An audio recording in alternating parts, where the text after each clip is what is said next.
It is a sign that our government is taking you very seriously and your potential presidential bid. What was important about you? What did you feel was important about coming here and meeting with someone like Penny Wong, someone like Philip Lowe? Yes, indeed. I'm delighted with the invite from the Australian government to visit. And we both were neighbors, and we'll always be neighbors. And we had worked closely on many issues.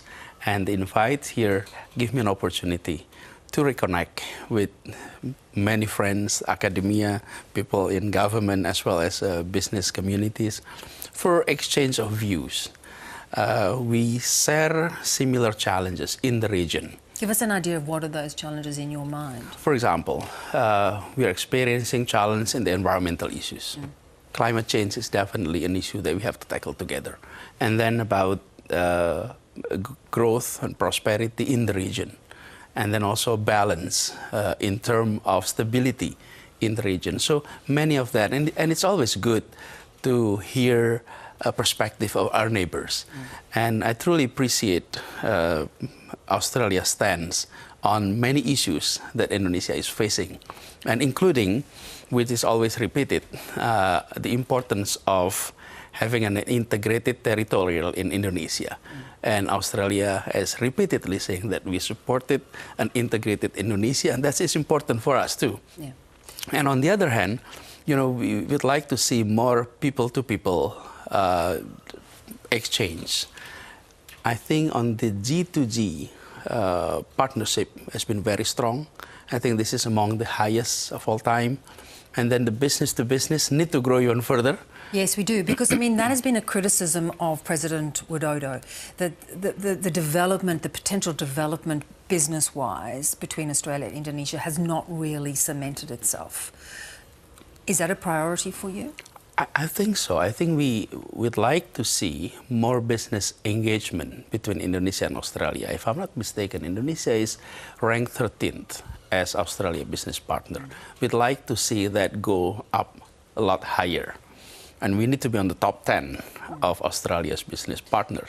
And for that, I think we really need to start not only just inviting Australians to come and invest in Indonesia, or we import more from Australia.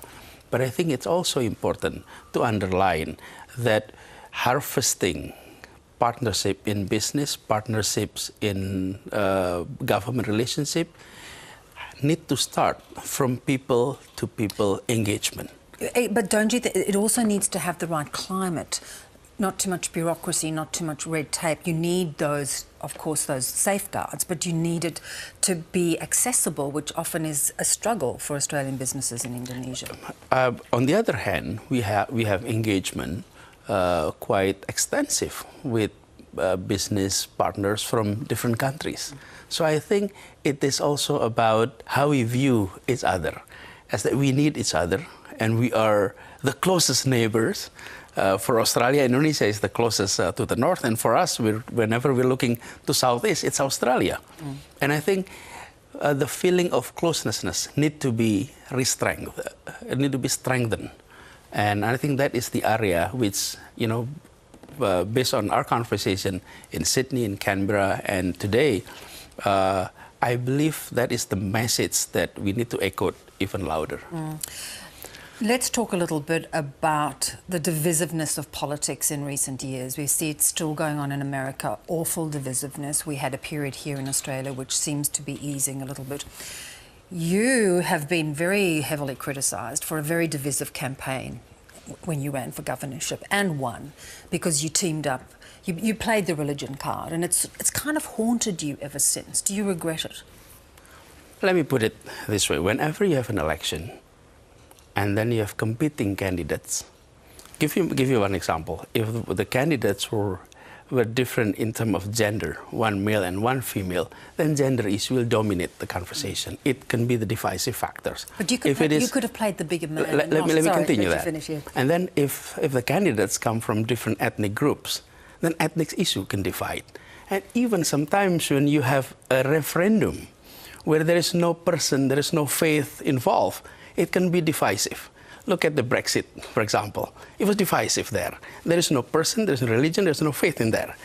So that is the same thing. When there is a Muslim candidate and a Christian candidate, then religious issue come into equations. So what happened? But how you play that card can be a very, very subtle, very, Right. not ugly, not nasty. During election, every side always label the other side in every elections. That was in 2017. I have completed my term now, 5 years. And I didn't challenge those labeling at that time because I don't want to challenge statement with statements. So what I did is I worked 5 years in Jakarta and truly provide equal opportunity, equal treatments to all religious groups and any religious group. And in fact, we created the feeling of stability, the feeling of peace in Jakarta. And now it's all completed. So I'm inviting everyone to judge me not based on assumption, but on based your on record. So in this, you've got the backing of 3 considerable parties. One, again, is a conservative Islamist group, an Islamist party. Do you undertake not to go down that path again? Will you try and keep religion out of your presidential bid? And it has been proven that I may have support from various different groups. Yeah. But when it comes to making decisions, I have priorities based on 4 things. 1 is principle of equality. Number 2 is public interest. Number 3 is common sense. And number 4 is law, rules, and regulations. So it's not about who supported you, but how you make decision when you're in office. Yeah.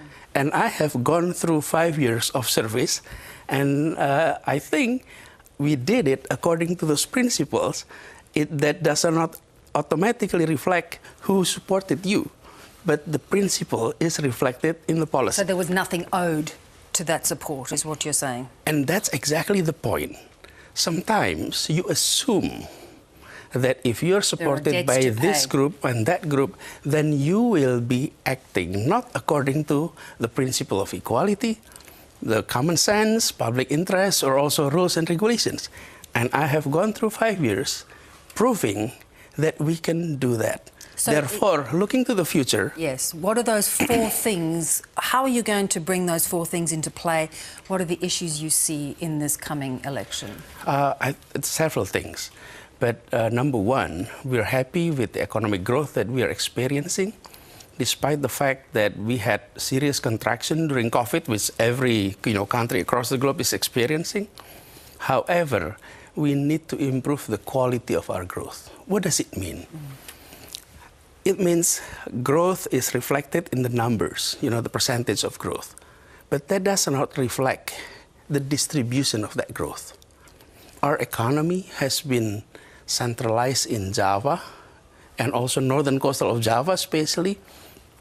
What we'd like to do is to expand into regions of Indonesia.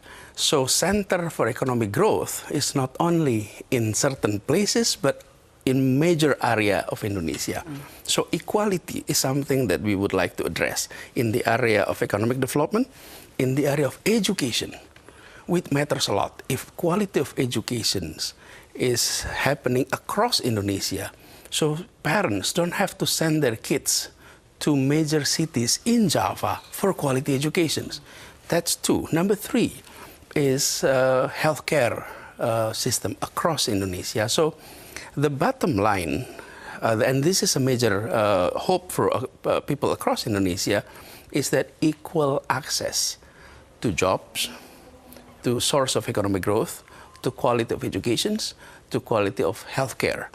And then on top of all of that is a policy with regard to agriculture, policy with regard to fisheries, and we are a very rich natural resources country, and systematic approach on allowing equal growth across this region is of interest in the general public. Yeah. I've traveled quite a few in the past few months.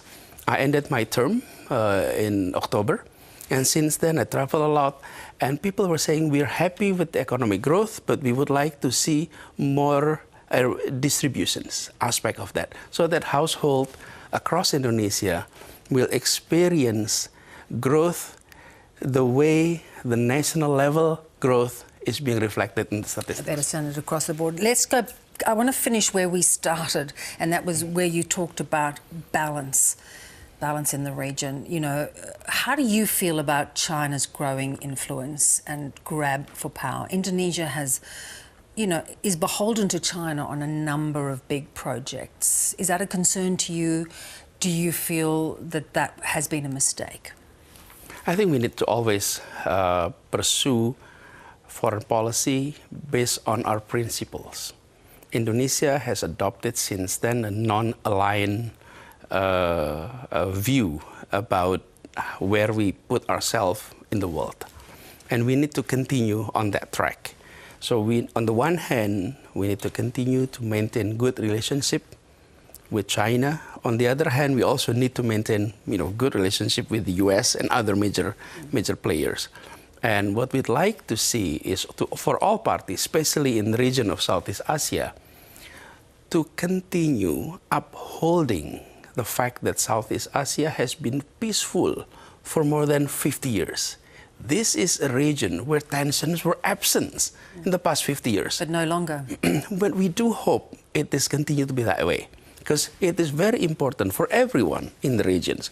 So Australia. So as president, would you play a greater international role I think so. hasn't been? I think so. Indonesia needs to play